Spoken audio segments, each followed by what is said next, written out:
Hello, welcome to LSO Wargamer. I'm your host, Rob, and really exciting news. We're going to be talking about the Age of Sigmar event results from the events this weekend. This is our second 4th edition Age of Sigmar Stat Center, and I'm super excited to be doing it.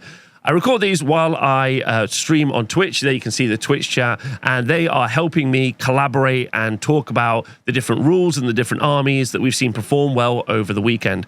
Also included in this is a bunch of pictures from events, as well as interviews with some players who've played at those events with their thoughts. Some of them are obviously going to be a little bit low-tech and a bit sketchy, so get ready for that. But hopefully you really enjoy seeing pictures and audio from players and people all around the world to really improve the kind of community aspect of what I want this show to be.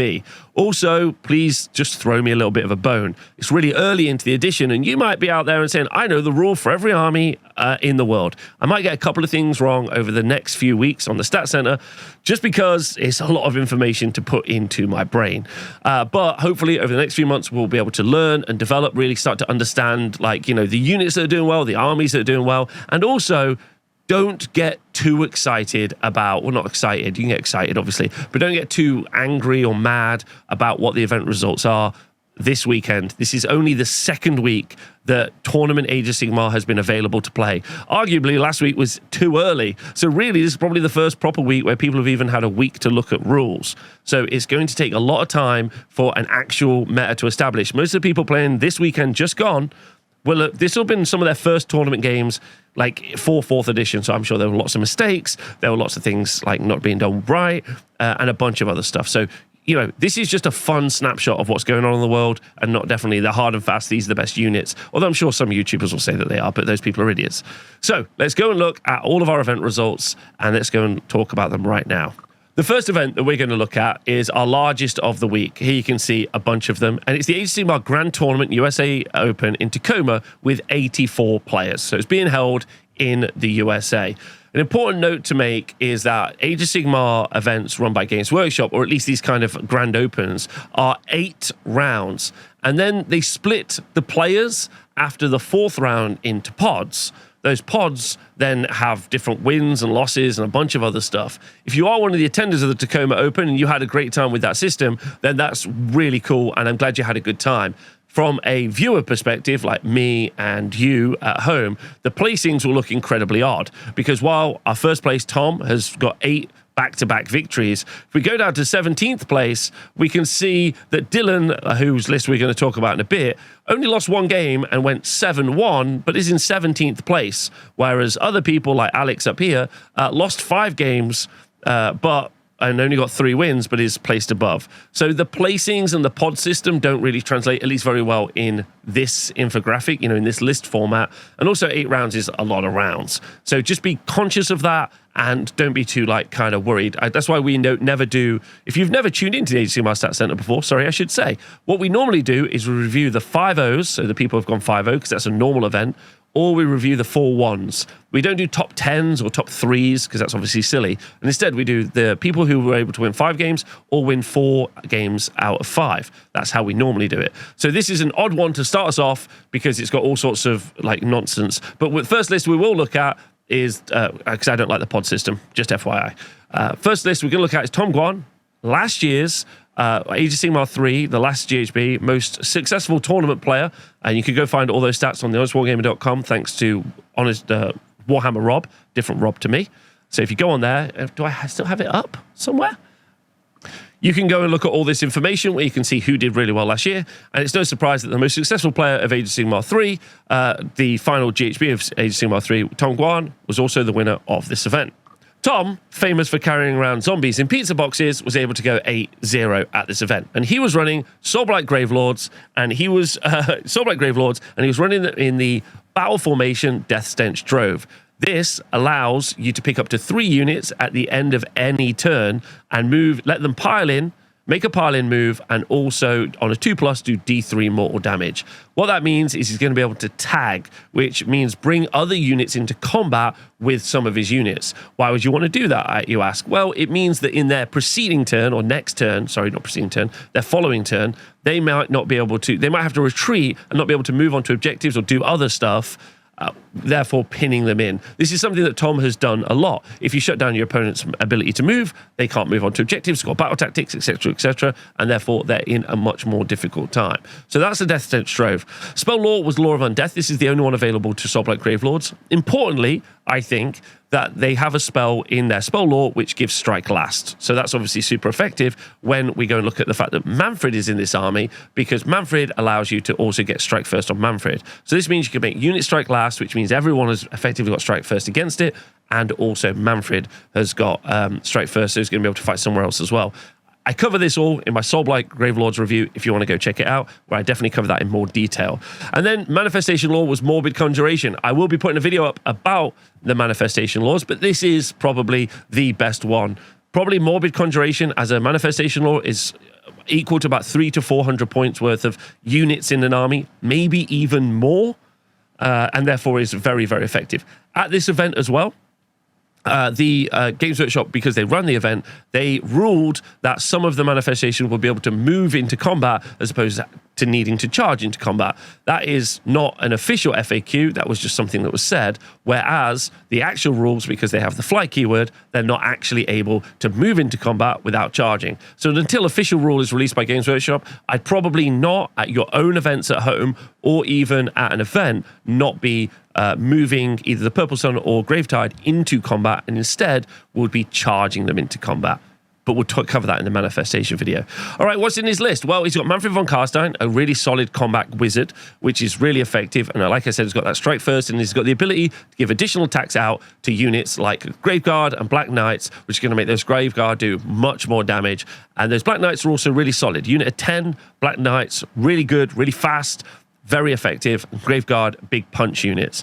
These units are really helped by the fact that his other regiment, with Belladama, another great wizard, and 2 units of 10 direwolves, are going to be pinning units in. Direwolves, as you can see here, direwolves have got run and charge, the run ability here on their War Scroll, therefore they're going to be able to move 10 and also run. And thanks to the artifact that's taken this list, they're going to be able to move an additional 2 inches. So they're going to be able to run, charge, which also means they can do a redeploy and counter charge, because those command abilities work together, and then are going to be able to pin units in.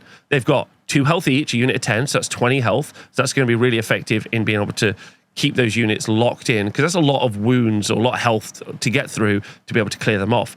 You also are going to be able to bring multiples of them back thanks to the battle trait that you have for Soulblight Gravelords, which Torgillis the Chamberlain lets you do twice. So you've got these pinning units of dogs, which Belladama is going to make, if she casts a spell, be able to make not have the beast keyword, so could even be controlling objectives as well, while Torgillis heals them and you also heal them again. So they're this regenerative blocking group of dogs. And then lastly, the Necromancer is in this list as well. I think this is something we're going to see that's really common, with another unit of 10 direwolves, which Belladama will also be supporting, and then Lash of the Sire for the additional movement in this list as well. All round, I'm not surprised to see Tom use what I think is one of the strongest armies in the game right now. I think Soulblight Gravelords have got a lot of tools, and I think you'll see a lot of different lists that run something like this. But Tom is an incredible player, and he's also using an incredible army, so it's unsurprising to see him do so well. Our next list that we're going to look at is a Nighthaunt list being played by Mason Knox. Mason only lost in the final game, you can see here.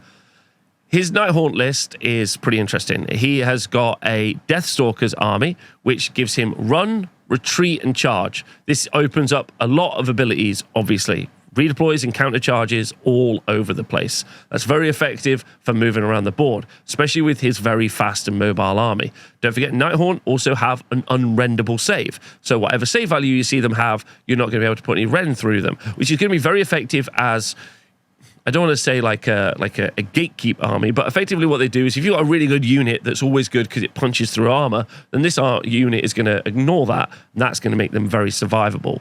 Law of the Underworlds is an okay spell lore for this army. Nothing super strong to talk about, apart from the ability, maybe, most importantly, probably, to pick a unit and make them -1 to wound. Again, the same manifestation lore as we saw with Tom.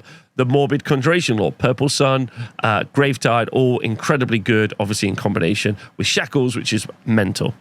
So in the General's Regiment, he's got Reichnor the Grimhaler. Reichnor the Grimhaler is a power level 1 wizard, but can be upgraded to a power level 2 wizard with +1 to cast if he does damage to himself. That's obviously really effective for putting out those manifestations on the board, as well as maybe making a unit -1 to wound.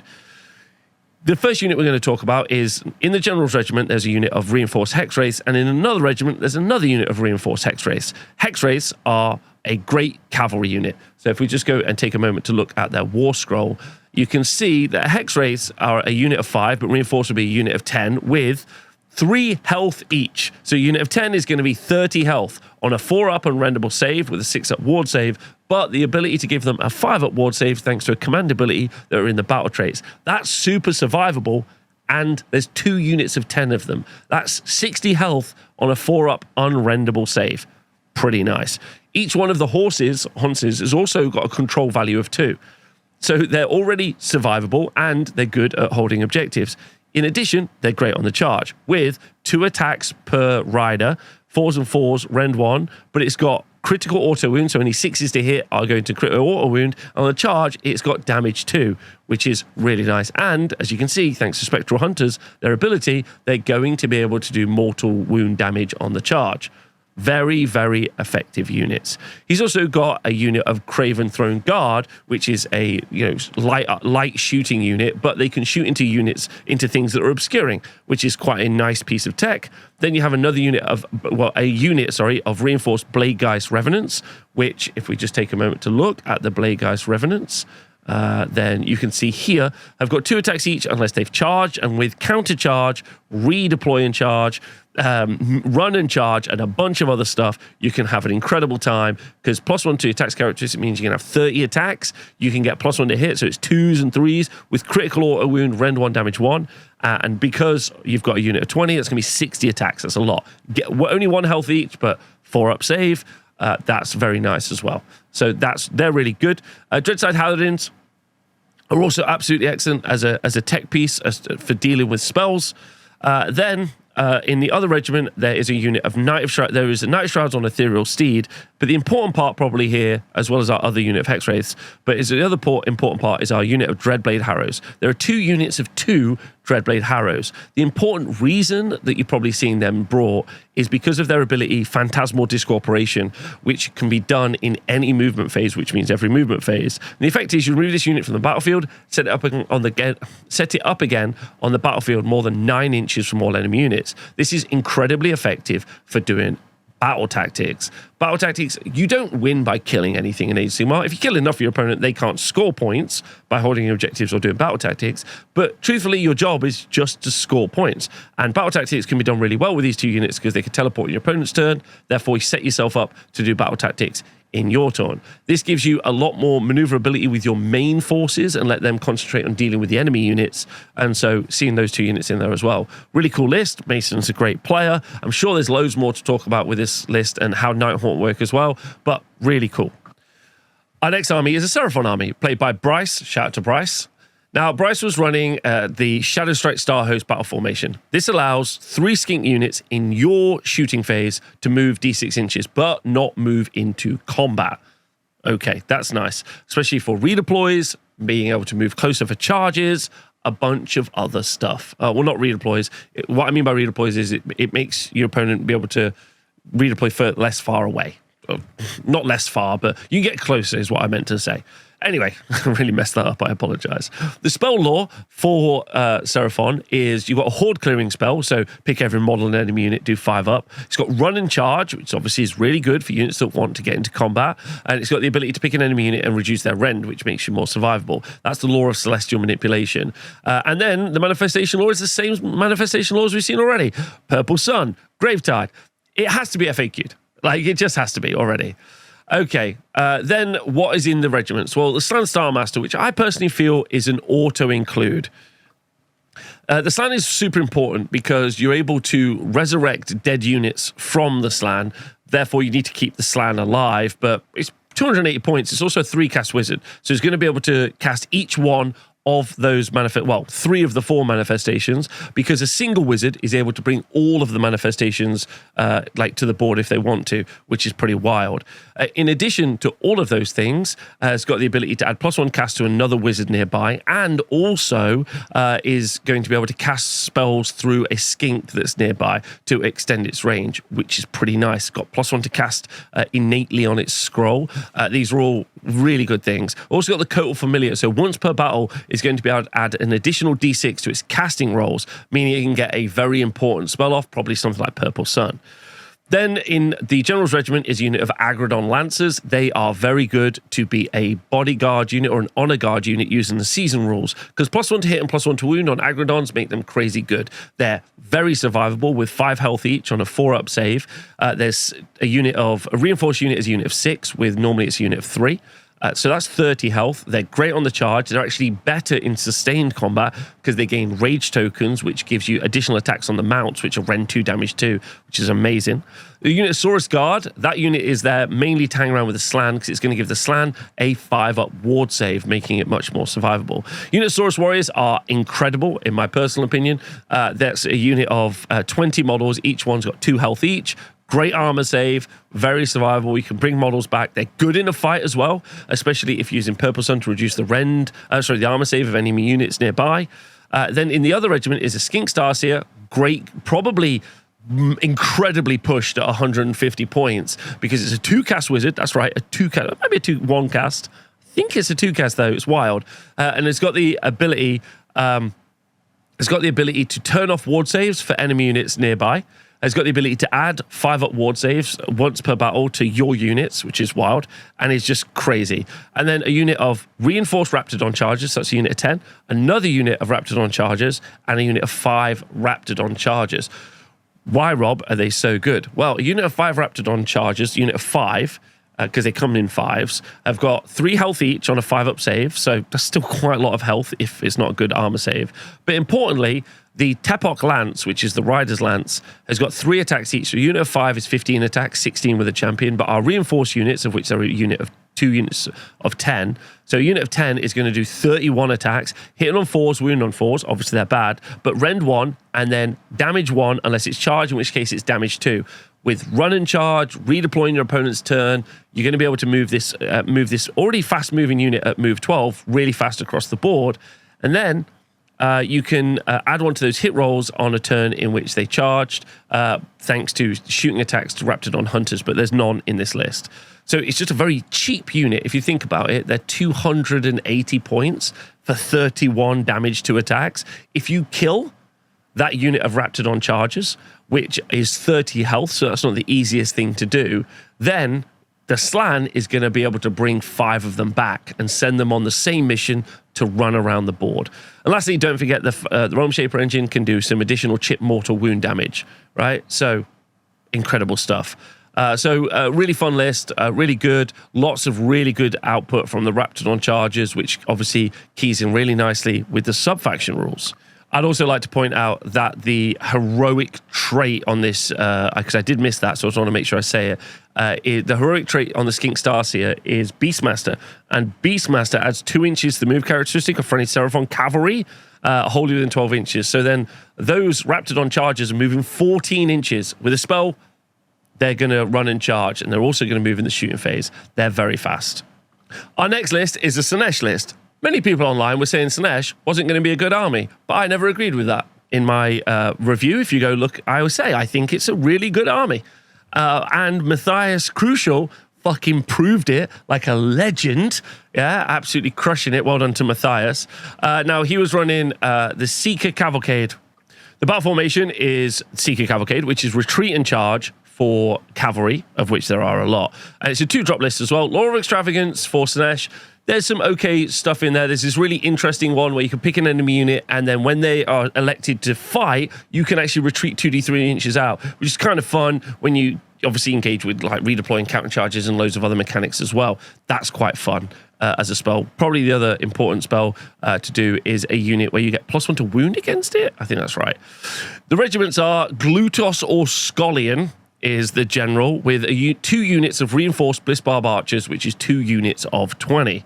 As you can see, Bliss Barbs have got 2 shots per model. So a unit of 20 is going to be 40 shots. 40 shots. 3s and 4s, rend 1, damage 1. 2 units 20, it's 80 shots. It's a lot of shooting in this list. So you're going to be able to clear out screens and do a bunch of other fun stuff as well.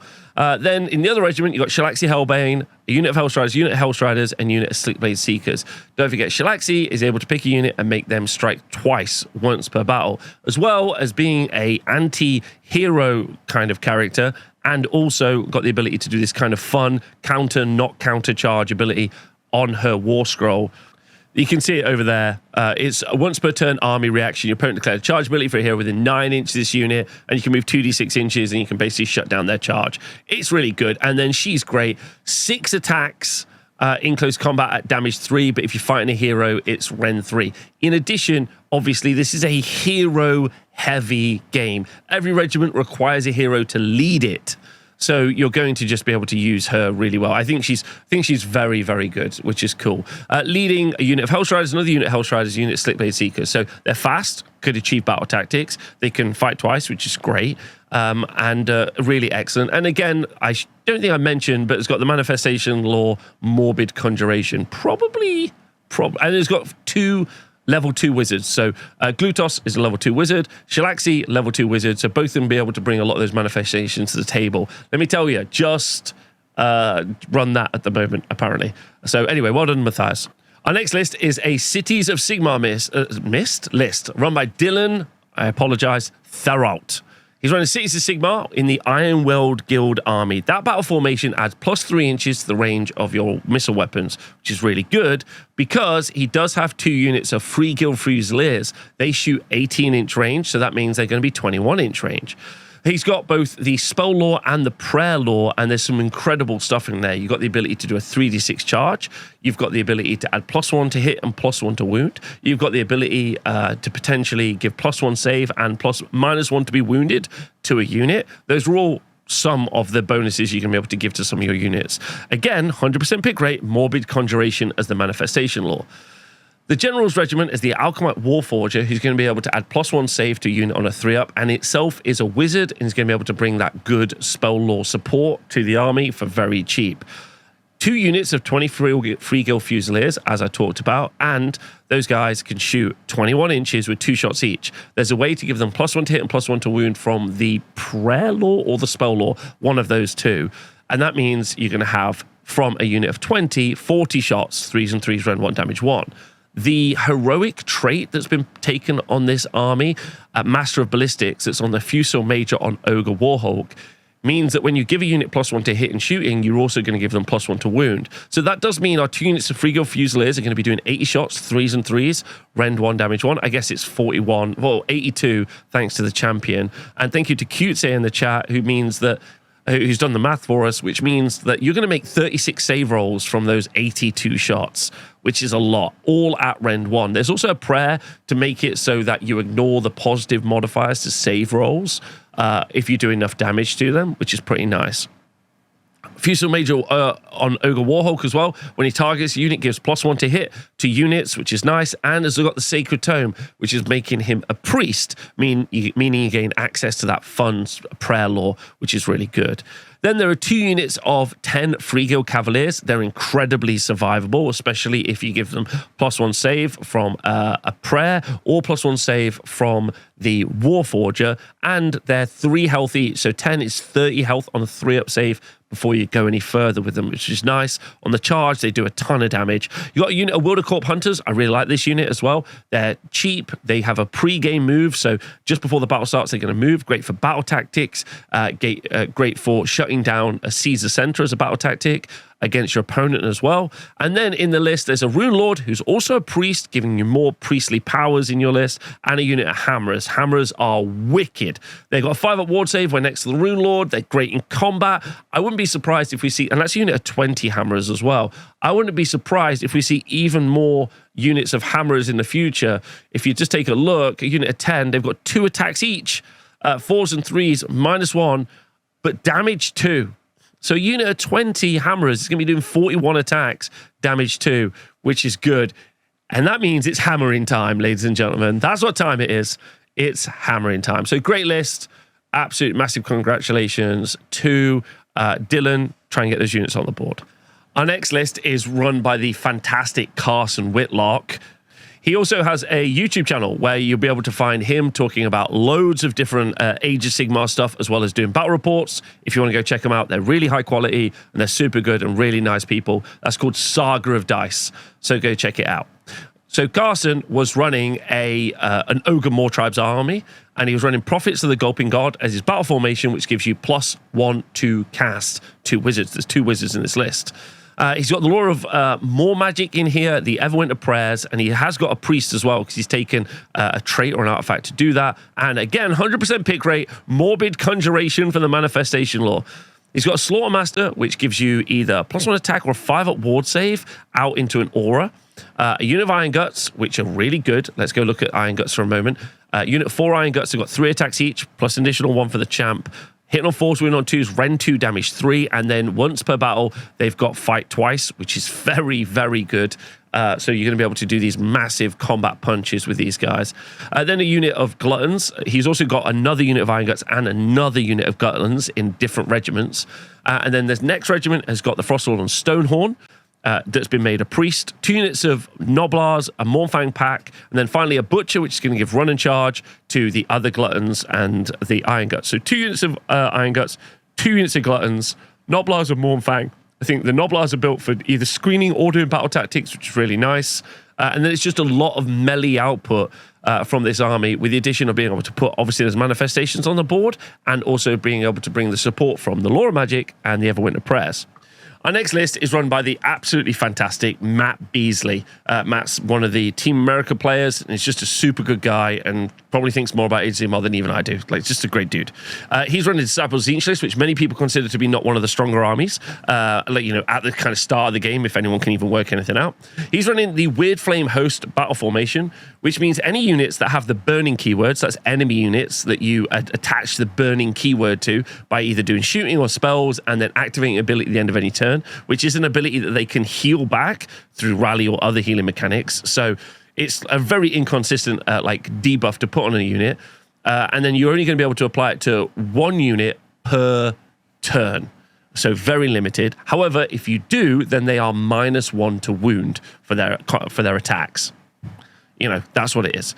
And then he's got the Lore of Fate. Lore of Fate is pretty cool. It's got a couple of different spells that it can do. Specifically, it's got like a Mortal Wound spell from Infernal Gateway, 5-up ward save, and maybe -1 to hit rolls from Shield of Fate, depending on how many Destiny dice you got. And then Glimpse of the Future allows you to put more Destiny dice back in or get more 6s. In the army, you've got Kairos Fate Weaver, who's got that tricksy ability to give you more guaranteed battle tactics, as well as being a 3-cast wizard. And obviously, the Morbid Conjuration means that Tzeentch are going to be able to play the manifestation game really well. When I do make a show about video about manifestations, please do tune in. We're going to talk about the fact that 3+ for casting. If you've got 3 casts or more, probably going to be looking at Morbid Conjuration. If you got 1 or 2, you're probably going to be looking at the Incarnate. Then a unit of Flamers of Tzeentch, a reinforced unit of Flamers of Tzeentch. And this is pretty wild, because the Flamers of Tzeentch are not super fantastic, in my opinion. So a unit of 3 models in a Flamers of Tzeentch unit, reinforced for unit 6. They got 3 shots each, so that's 18 shots across that unit of 6. They're quite cheap.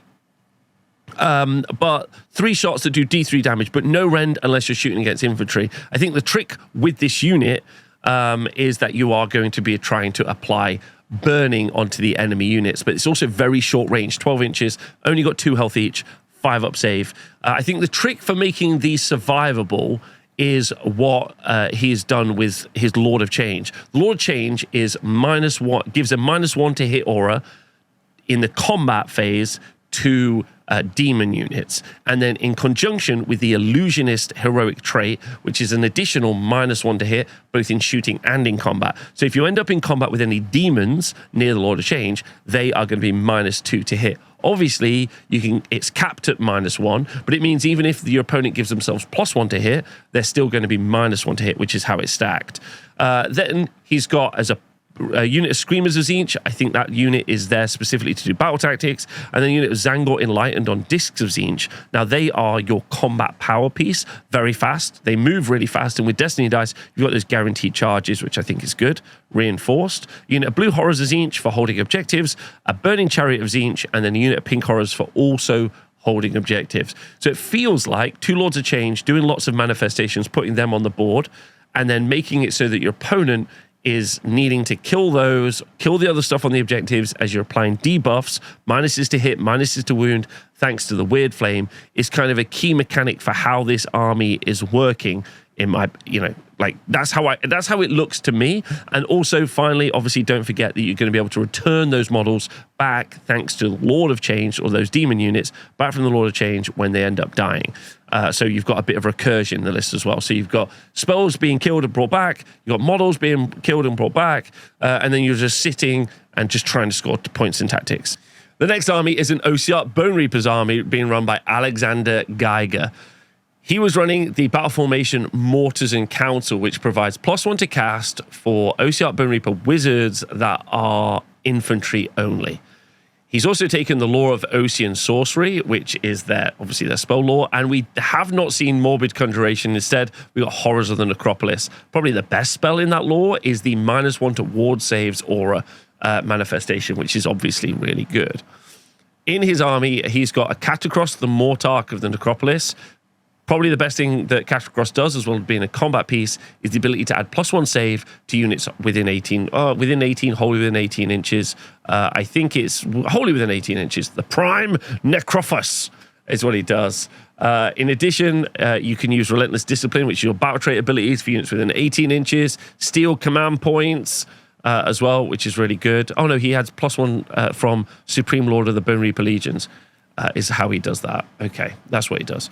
Anyway, so that's what Catacross does, +1 to save, which is really good on the Death Riders, a unit of 10 and a unit of 5, because it takes their 3-up save or their 4-up save. Which one do they have? Hold on. Takes their 4-up save to a 3-up save, which means a unit of 10 Death Riders is 30 health on a 3-up save.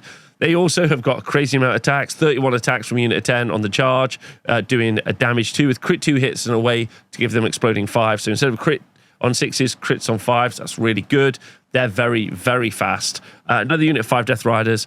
So a unit of 10, unit of 5. Each Gavelords as well, with the Load of Saturation and the Aura of Sterility. That's -1 to wound against shooting and a 5-up ward on the Liege Gavelords as well, making them more survivable.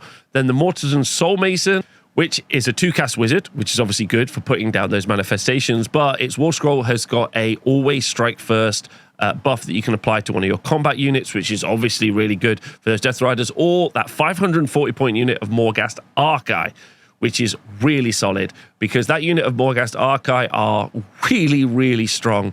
They move 10 inches, they got 6 health each, so that's going to be 24 health on a 3-up save. With Catacross, that is going to be a 2-up save on this unit, so very survivable with Strike First, with 3 attacks per model, for 12 attacks, 3s and 2s, Ren 2, damage 3, crit 2 hits, make them exploding 5s if you want to. If you're fighting monsters, they're going to be Ren 3, so they're going to absolutely smash through stuff. Really, really scary. So love that. Great work. And I think that's everything that's in the list. That is everything that's in the list. It is. And then the Bonetide Nexus. So it's just about the combat output of these units. Really fast, incredibly survivable thanks to Catacross as well. And then reducing enemy ward saves and just bringing a lot of good spell casting to the list. The last list we're going to look at from Tacoma is run by Jack Giger. He's running Stormcast Eternals in the Vanguard wing. He hasn't brought the Morbid Conjuration, instead brought Primal Energy. And has got Astrea Soulbright in the General's Regiment with a unit of Praetors, a unit of 6 Vanguard Paladors with shock hand axes, a unit of 6 Vanguard Raptors long strike crossbows, unit of Vanquishers, Drakesworn Templar, which is really solid, 18 health, 3-up save, and then the Night Vexilla, which has got a bunch of healing, D3 if you're in range. Every hero phase feels very effective. Great little list, and we're going to be doing a bigger deep dive on Stormcast, which is what I'll do in the future. Hope everyone in this event had a great time. Because it's a Games Workshop event, no one sent us pictures or gave us any interviews, so we'll be doing that from all of the rest of the events. So let's move on. Our next event is a Southern Fried Sigmar GT being held in Atlanta. I think that's right, in Georgia, definitely. And we're going to be able to hear right now from the TO, Joe. Take it away, Joe. Let us know how people felt about the event. Hi, my name is Joseph Hawkins. I've just run the Southern Fried Sigmar event at Southern Fried Gaming Expo in Atlanta, Georgia. We had a 50-player event. It's been a ton of fun. First weekend after the edition, so a bunch of people having a couple of questions about rulings, mainly about manifestations. Manifestations have been really cool addition where we're making sure that they're all free in points so that you can use them, but also they can be a headache for TOs because now everybody can fight them, so non-magical armies can get rid of them, but also that meant that they're in combat at odd times and different times throughout the entire event, and it's just been, funnily enough, I've read that page probably 60 to 100 times this weekend just to make sure I got it exactly right for them. Outside of that, the event has run very smoothly with, again, 50 players playing tons and tons of games, and just been very fun. Looking forward to playing even more games myself in the new edition as I go to other events, and everybody happy gaming. Now we're going to start looking at the lists. I'm already 3 hours into this review while I'm live streaming, so I am going to speed up, and I think because there are so many events and there's so many lists and there's still so much to learn, I'm not going to necessarily be able to deep dive all of these. I'm going to try over the next few weeks to learn, but it's just a massive volume of information. So maybe look up how some of these rules work yourself, and I'm just going to go through them. Hope that's okay. Hope you understand. It's just a huge amount of info, and we're going to keep going. Okay, so the winner of the Southern Fried GT was Tommy Miklos with his Ogre Moor tribes. So Tommy was running Prophets of the Gulping God, Battle Formation, Law of the More Magic, Everwinter Prayers, and only the Kronspine Incarnate, so not Morbid Conjuration. There's got a Butcher, a unit of Reinforced Iron Gut, so a unit of 8, Slaughtermaster, then 3 units of 6 Gluttons, a Tyrant, and 2 units of Frost Sabers with a unit of Gorge and Moorpack. Don't forget they could be put into Deep Strike. It's just a crazy amount of tax coming out of the Gorge and Moorpack. They're just Gluttons that could be put into Deep Strike, which is super fun. So a massive amount of congratulations from Tommy Miklos. Mike Maccabee, who we saw on the show last week with his 5-0 and doing an interview, again running Ogres, shout out to him, with his Prophets of the Gulping God, again with Slaughtermaster, a unit of Reinforced Gluttons, so a unit of a unit of 12 Gluttons, then a Butcher, another unit of Reinforced Gluttons, so that's 24 Gluttons, then a Slaughtermaster, and ladies and gentlemen, another unit of Gluttons, so that is 36 Gluttons. Mike, and then an Icebrow Hunter and 2 units of Frost Sabers. Mike, undefeated, got a draw. That is 2 tournaments.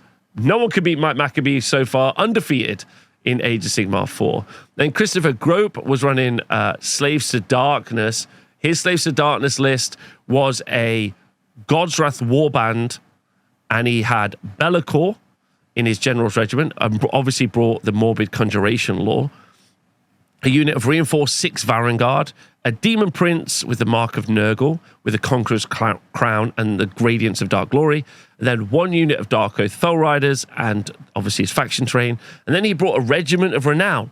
So, Plugoth's Shudderhood, which is 540 points, the Harbinger Decay, Puskil Blightlords, and the Putrid Blight Kings in his list. Barton Kennelly, shout out to Barton, who you can see in a video here accepting an award. Barton Kennelly.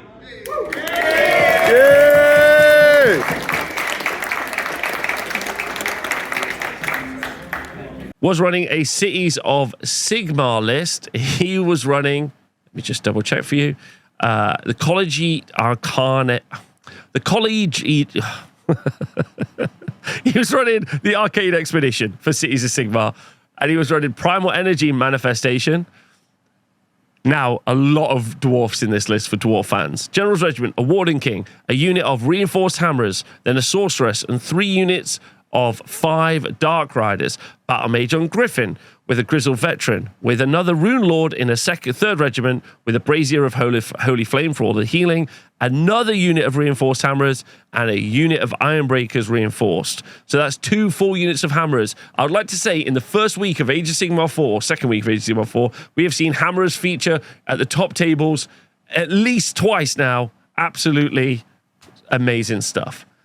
Then we have 2 Lumineth Realm Lords lists, one being played by Frederick Schmidt and one being played by Joshua White. The one by Frederick is a Venari Battle Host. Again, Morbid Conjuration, Laura Heesh. Bannerblade, Dawn Riders, Enlightener, Blade Lords, a unit of Reinforced Blade Lords in the Enlightener's Battle Regiment, another unit of Reinforced Blade Lords in the Enlightener's Regiment, and then another unit of Blade Lords reinforced in the Blade Lords, in the Enlightener's Regiment. Therefore, that's 30 Blade Lords in one regiment. Then in Regiment 2, there's a Caligrave with 1 unit of unreinforced Wardens, a unit of River Blades, which is the Warcry Warband. The other list, played by the absolutely fantastic Mackenzie Ewing, love that guy, was playing again Venari Battle Host, Morbid Conjuration as a spell law, as the manifestation law. Regiments in the General's Regiment, Leora was the General with a unit of Reinforced Sentinels, a unit of Reinforced Dawn Riders. The Scenari Caligrave had 1 unit of Wardens and another unit of Wardens in their regiment.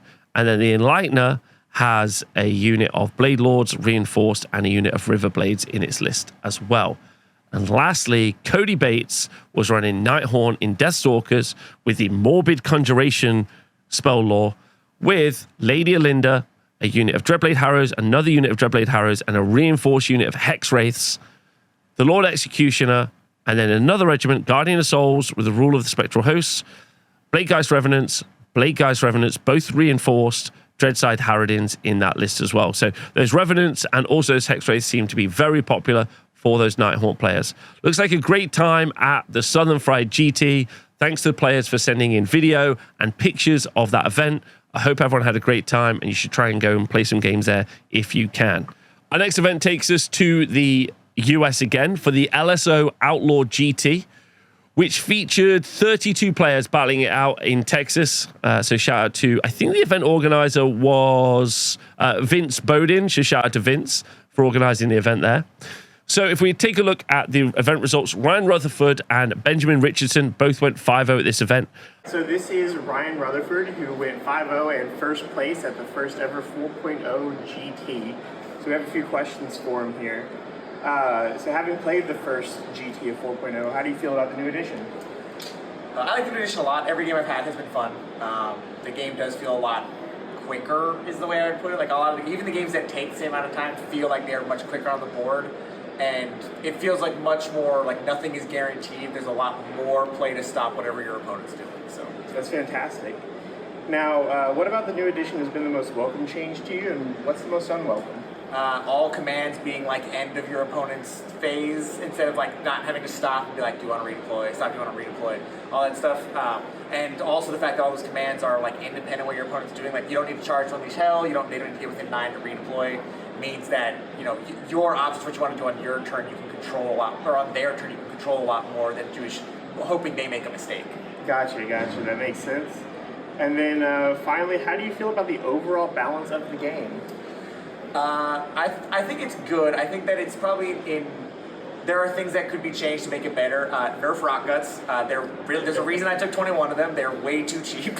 But there's certain outliers like that definitely should get nerfed, or other things that should get buffed. But I mean, the edition just came out, so I'm sure there will be updates that will move those points around, probably clean up a few of the rules.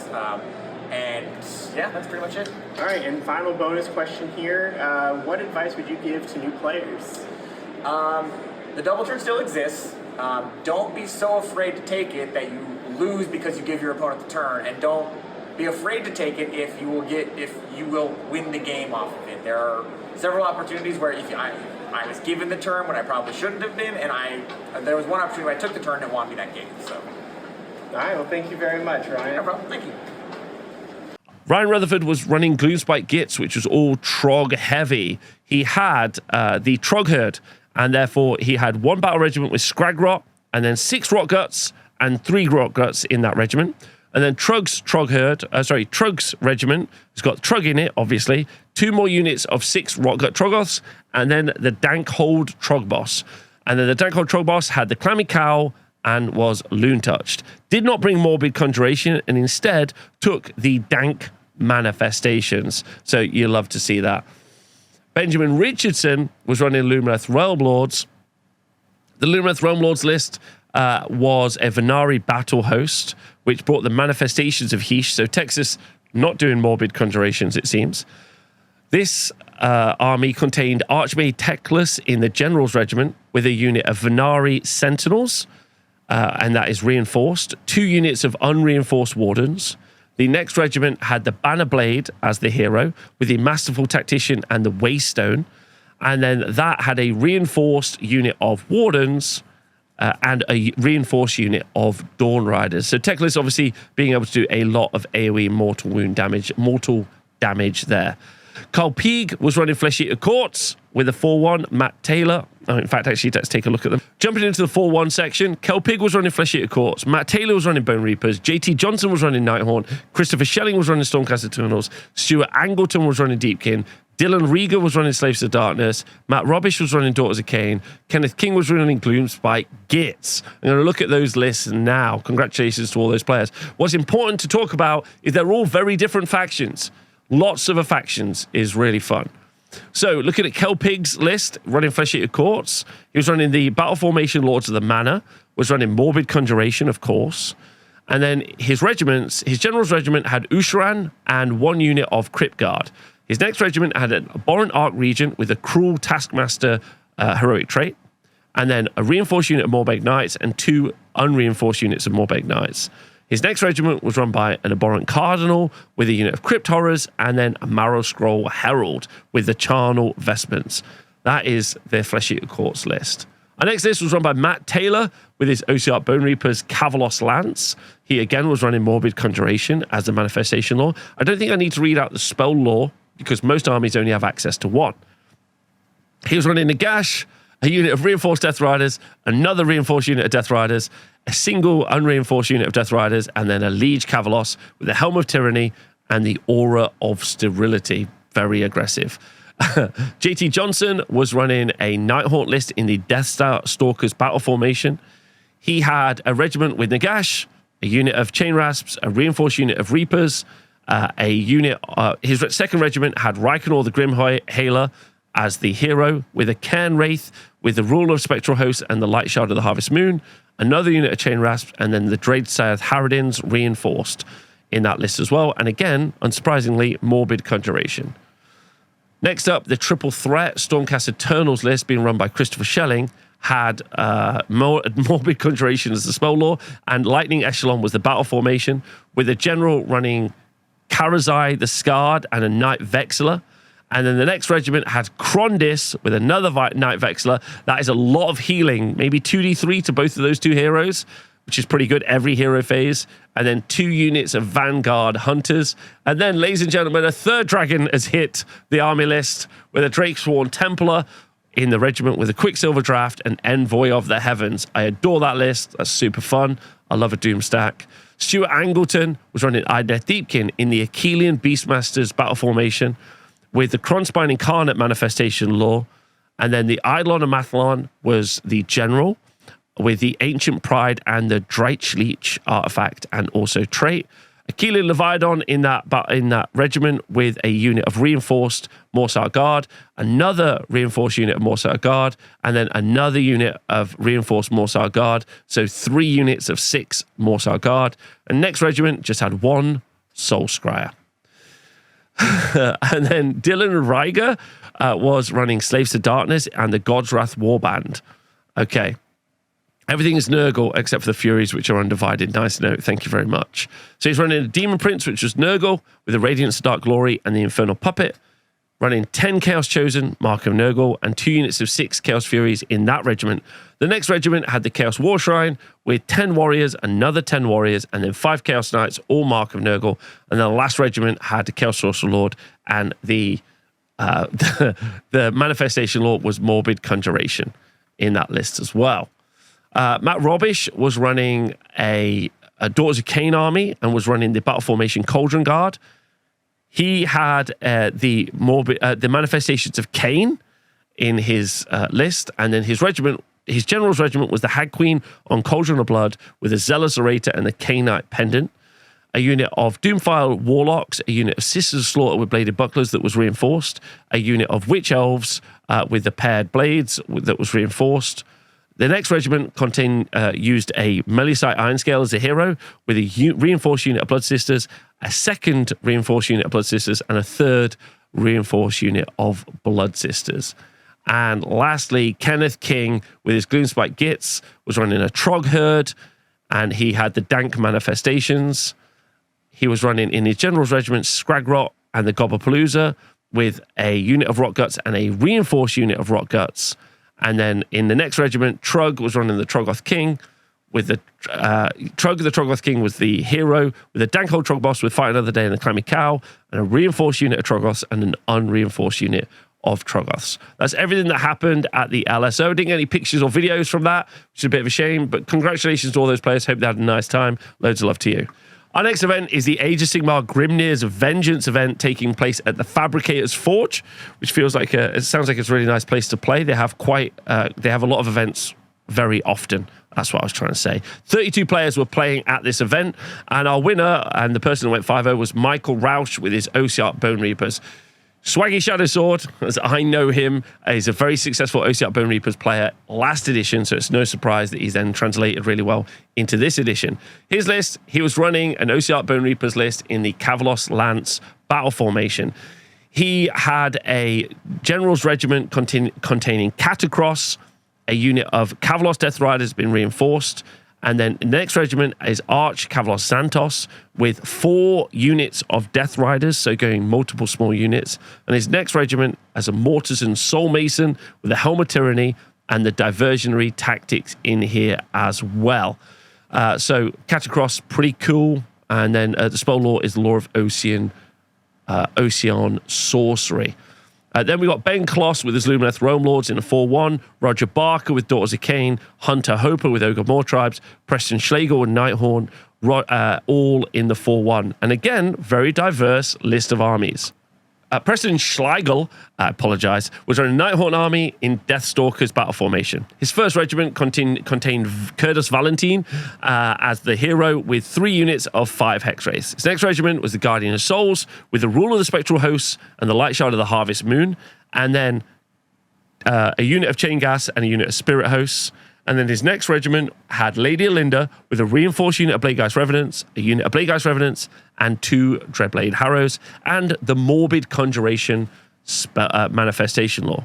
Hunter Hoper was running the Meat Train, which is an Ogre More Tribes list, and the Prophets of the Gulping God. And then he was running the Morbid Conjuration Manifestation Law. His General's Regiment had a Butcher, a unit of Gorger Moorpack. His next regiment had a Butcher and a Gorger Moorpack, a unit of Iron Guts, a unit of Lead Belchers, and then the Iron Guts were reinforced, by the way. And then the next regiment was Slaughtermaster with the Gruesome Trophies with a reinforced unit of Ogre Gluttons. Roger Barker was running his Daughters of Cain army in the Cauldron of Blood battle formation. He was running the Manifestations of Cain, which was nice to see. And then his General's Regiment was Cruethisa, the Croneseer, a unit of reinforced Doomfire Warlocks, a normal unit of Doomfire Warlocks, High Gladiatrix, a unit of reinforced Witch Elves with bladed bucklers. His next regiment is a Slaughter Queen on the Cauldron of Blood with 3 units of reinforced Sisters of Slaughter with bladed bucklers. And then we had Ben Kloss running Lumineth Realm Lords in the Alarith Temple. His manifestation law was Primal Energy, and then he was running Avlanor, the Stoneheart King, in his General's Regiment, and then the Alarith Spirit of the Mountain. His next regiment had a Venari Lord Regent, a unit of Venari Dawn Riders that were reinforced, another unit of Venari Dawn Riders, but not reinforced this time. His next regiment was led by a Cenari Kalathar with a reinforced unit of Wardens in the list as well. And that's everything from this event.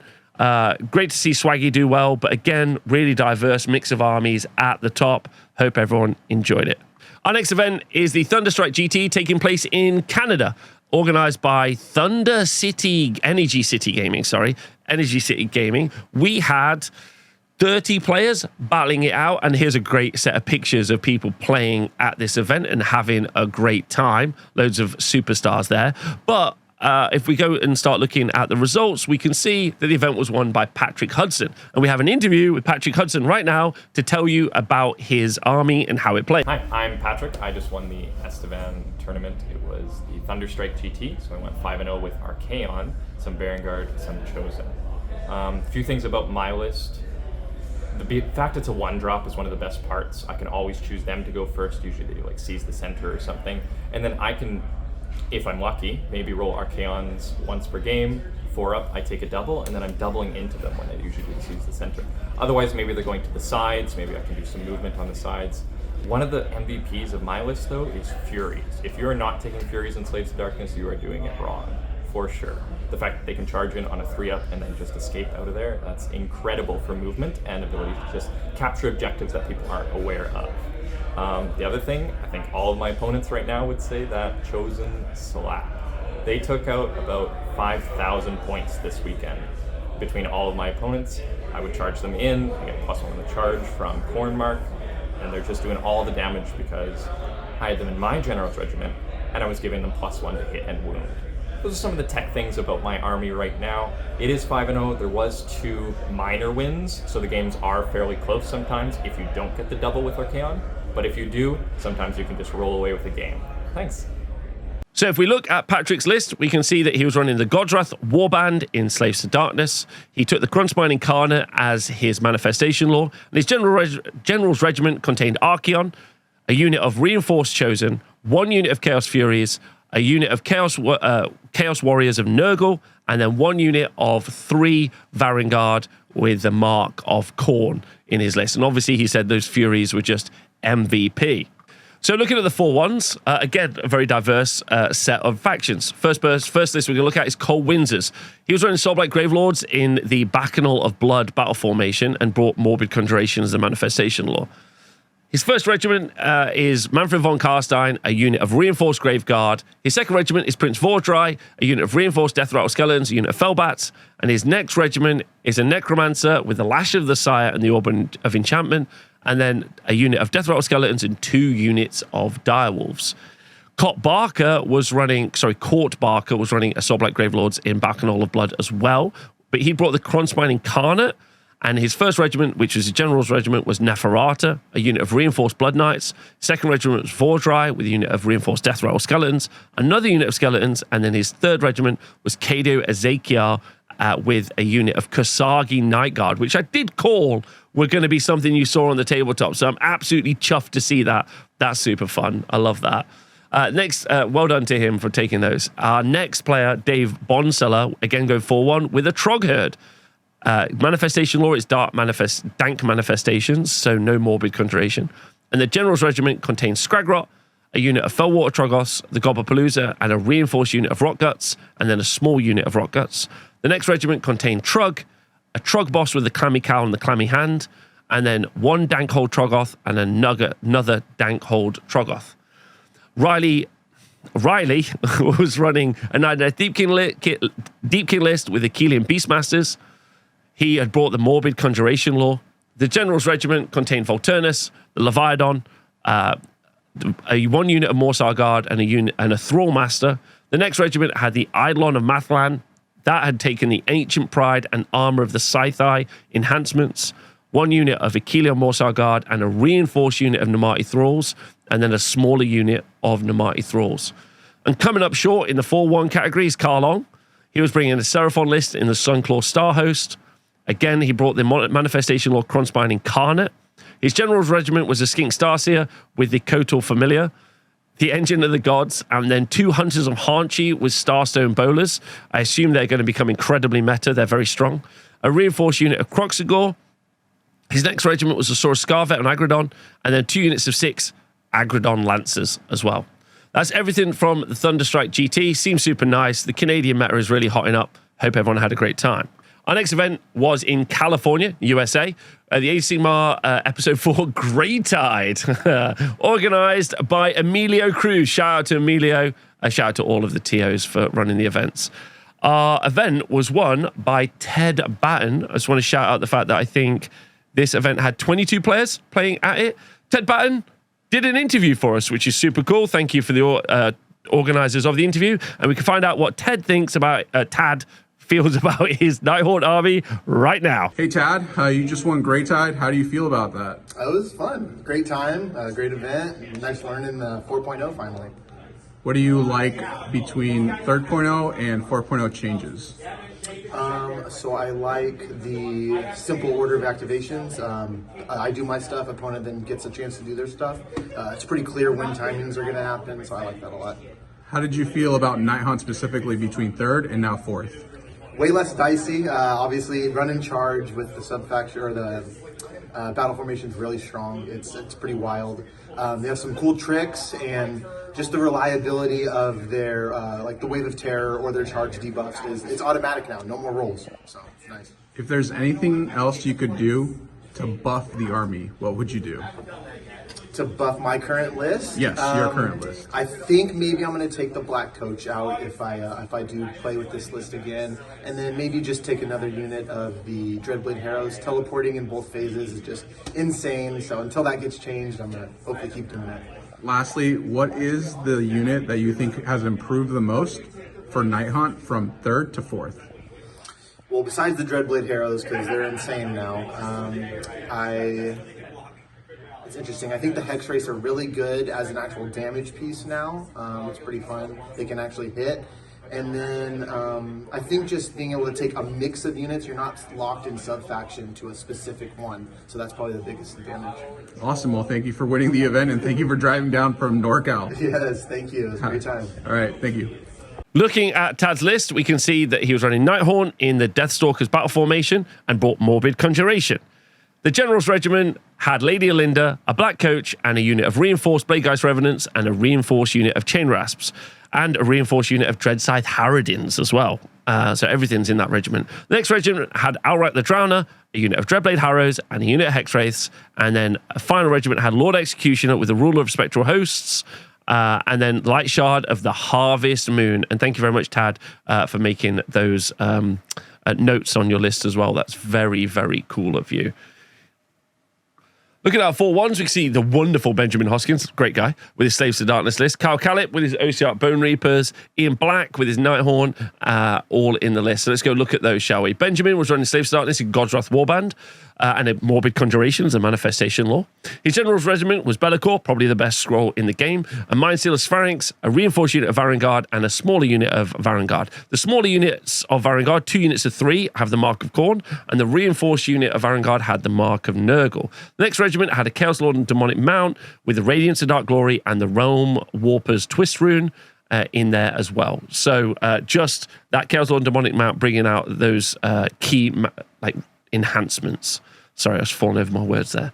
Kyle Callip was bringing a OCR Bone Reapers list in the battle formation, Mortars and Council. He had a Mortars and Soul Mason with a Helm of Tyranny and Diversionary Tactics, 1 unit of Morghast Archai in a Mortis and Ossifector, and then Catacross, who was the General, with 6 Mortis Guard and 1 Mortek Crawler, and then the Horrors of the Necropolis and the Law of Ocean Sorcery. So no Morbid Conjuration there. And then Ian Black was running a Nighthaunt army in Deathstalkers with the Law of Primal Energy, so no Morbid Conjuration again. And the General's Regiment had a Knight of Shrouds on Ethereal Steed with the Ruler of Spectral Hosts and the Light Shard of the Harvest Moon, a reinforced unit of Hexwraiths, and the next regiment had Reikenor the Grim Hailer, a reinforced unit of Dreadblade Harrows, and 2 units of 5 Hexwraiths. And the last regiment had Outright the Drowner with 2 unreinforced units of Dreadblade Harrows and a unit of Hexwraiths. Very popular. The Dreadblade Harrows and the Hexwraiths, definitely very popular. Great seeing a little bit of a mixture between Reikenor's Reikenor, Alrak, and then the Gussie lady, what's her name? Lady Alinda, all being very popular. Shout out to everyone at the Grymtide event. I hope they had a really good time. And well done to Tad. I hope he's feeling really happy right now. Our next event takes us over to Finland, which is super fun. Taking us to the Age of RopeCon. This event was won by Antu and contained 22 players. And Antu was running Nighthaunt in the Deathstalker's battle formation. He again took the Morbid Conjuration spell law. And his General's Regiment had Reikenor the Grim Hailer, Dreadblade Harrows, a reinforced unit of Hexwraiths, another reinforced unit of Hexwraiths, another unit of Hex Wraiths. And then the regiment had a Guardian, his next regiment had a Guardian Souls as the leader, with a Rule of the Spectral Hosts and the Light Shard of the Harvest Moon, a reinforced unit of Bladegeist Revenants, a reinforced unit of Craven Throne Guard, and a unit of Guardian Souls in a 3rd regiment for a 3-drop list. We only have 1-4-1 at this event, and this was Chemo. Chemo was running Skaven, and he was running the battle formation, the Virulent Procession. He was bringing the Manifestations of Doom as the manifestation law, and his general's regiment contained an Arch Warlock, a unit of Clan Rats, a reinforced unit of Storm Fiends with what looks to be generally melee stuff, a Warp Lightning Cannon, and a reinforced unit Warlock Giselles. His next regiment had a Vermin Lord Corruptor with a Warpstone Charm and Scurry Away, 2 units of Plague Monks, and that is the whole list. Finland's a really fun place, if you can get to it, to play some Warhammer. They play quite a lot and quite often. It's nice seeing them do really well.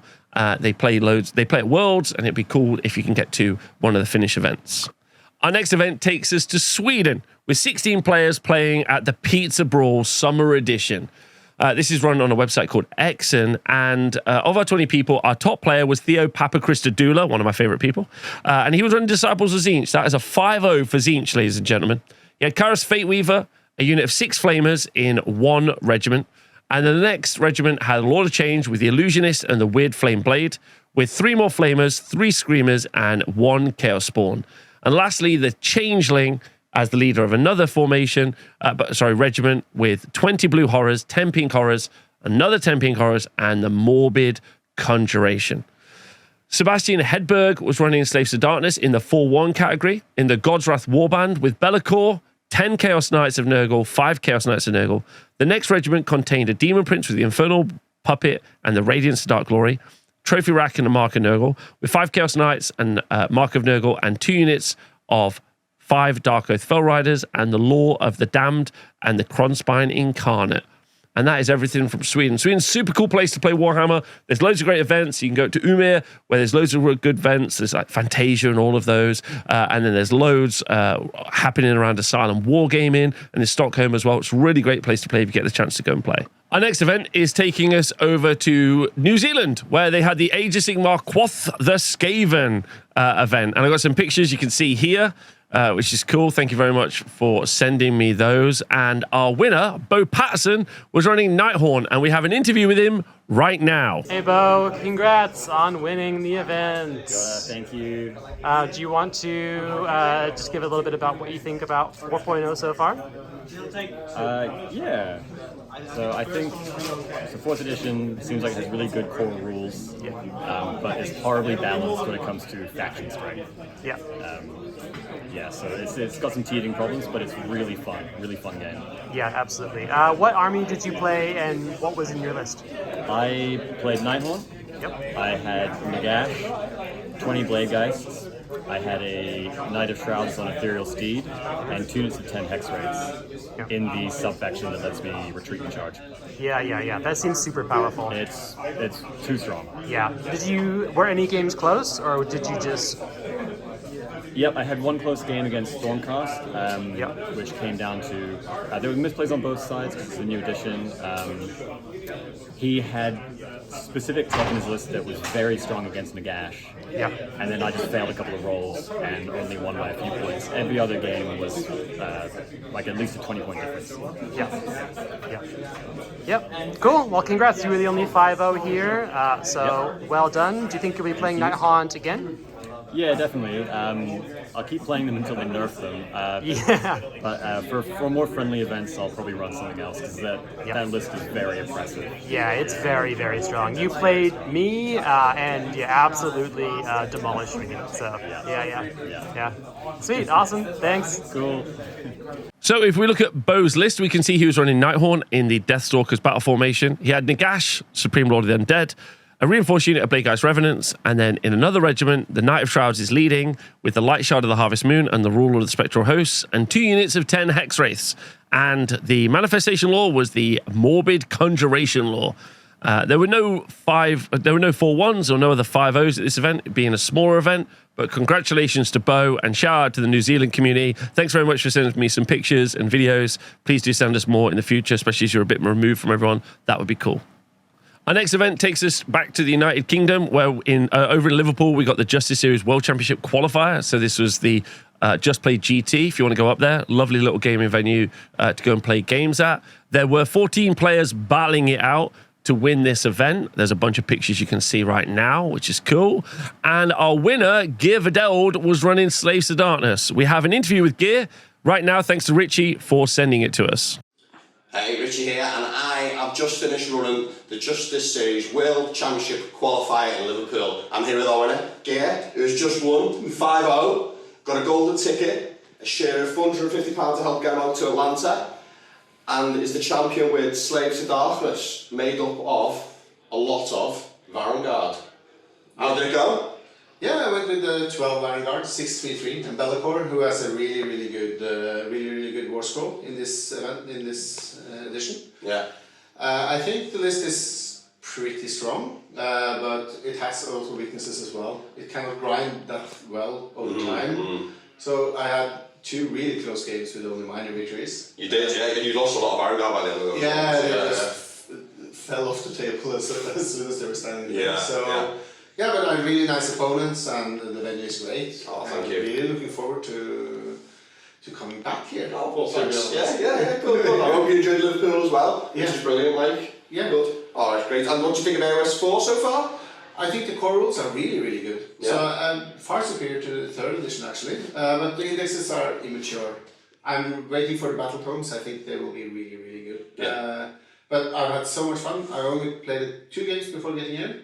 So now it's 7. The core rules are growing on every game. Yeah. So, I've learned loads watching you guys play, watching everyone else play. I've played about 7 games myself in club games, and people have done things here today that I'd be like, oh, that's great. Oh, I never thought of that. Nearly everything about Advanced Rules 7.0 manifestations, which is the story of Age of Sigmar 4 right now. Well, look, mate, I'm so glad you could come. I love running these events. I love Atlanta, the World Championship qualifiers. And I like to do it in our venue, so we had a chance to help people get out there. Yeah, nice. Thanks for coming, man. So if we take a look at Gear's list, we can see that he was running a God's Wrath Warband as well. Seems incredibly popular right now for Slaves to Darkness. Manifestation Law was Forbidden Power. And then he was running Bellacore, a reinforced unit of Varangard with a Mark of Khorne. Another regiment had a Chaos Lord of Demonic Mount leading it, with the Infernal Puppet and the Radiance of Dark Glory. That was with the Mark of Nurgle. A Mindsealer Spharynx, a non-reinforced unit of Varangard with a Mark of Khorne, and another non-reinforced unit of Varangard with a Mark of Khorne. I feel like those units would want to be reinforced, but because of battle tactics and being able to need more units around the board, they are having to be split up. But obviously, Gears let us know what he thinks about those. And in the 4-1 category, we've got Sophie Dolling with the Nighthaunt, Deathstalkers as a battle formation. And then the General's Regiment had Lady Alinda, a unit of Dreadblade Harrows, and another unit of Dreadblade Harrows. The next regiment had Reikenor the Grimhailer, a unit of Bladegeist Revenants, Hexwraiths and Hexwraiths again. And the last regiment had Knight of Shrouds on Ethereal Steed with Rule of Spectral Hosts and Light Shard of the Harvest Moon, with another 3 units of Hexwraiths as well. Also, if you are interested in going up to Liverpool, and if you're interested in playing Spearhead, they're having a Spearhead Beginners event on the 3rd of August. You can find it at justplay.events if you're interested in going. Okay, that is everything from this week, and it's a lot. At time of recording, this took about 4 hours to do, and I obviously didn't go through a ton of the lists in a lot of detail, which I would like to do in the future. There's some pretty massive standouts, but again, let's just be really clear. People are still learning the game. People are still learning the game. I tried to say this at the start, you can't take tons and tons away from this, but it does feel like some things are very true. Morbid Conjuration as a spell lore is probably too good for free. The problem is it's got the same cost as the others and it's just better than the others. So unless they change the points value of those, that's going to be a problem, in my opinion. I also think that the fact that those units are free and that units themselves cost points makes them much better than the units that you have to pay points for. So why are you not going to invest points in it? So that's manifestations. They're also quite complicated, and I think a lot of people are confused by them. Battle tactics are a lot harder to do as well. Let's talk about the spread. We saw a lot of armies. We didn't see some armies, sure. Like we didn't see like a Nurgle army as an example. But does that mean that they're terrible? No, we're only just starting out. Maybe people needed to rebuild their lists. Maybe people just weren't interested in taking them to this event because they wanted to try out something new, or there were some other rules that they really liked the look of. There were lots of Slaves to Darkness, lots of Nighthaunt lists. We saw lots of those as well. I think a lot of people were really happy about those. Soulblight Gravelords did well, but we saw Tzeentch, Tzeentch, Ogres, a bunch of armies which at the start people said were not going to be very good. So that's ended up not being true either. We've seen Stormcast of different ilks and varieties. So lots and lots of different types of armies. But probably importantly, that week 1 of Age of Sigmar 4, there were 298 players playing across 6 countries. That's the big takeaway that, in my opinion, you should take from this video and you should be talking to people about.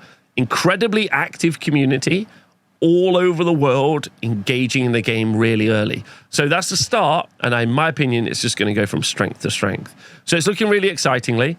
It's looking really exciting, and I want to thank everyone who sent me videos and pictures of their events, because I think that's really cool, and I love listening to the actual players. So if you are one of those TOs or one of the event attendees and you can grab one of those interviews in the future, please do, because I think we're going to be able to get like this real big community vibe with this show, which is what the goal is. So thanks very much for watching my video. Thanks to everyone on the LSO Wargamer Patreon for supporting me, being able to create this, and everyone on Twitch. You're cool. See you soon. Thanks very much.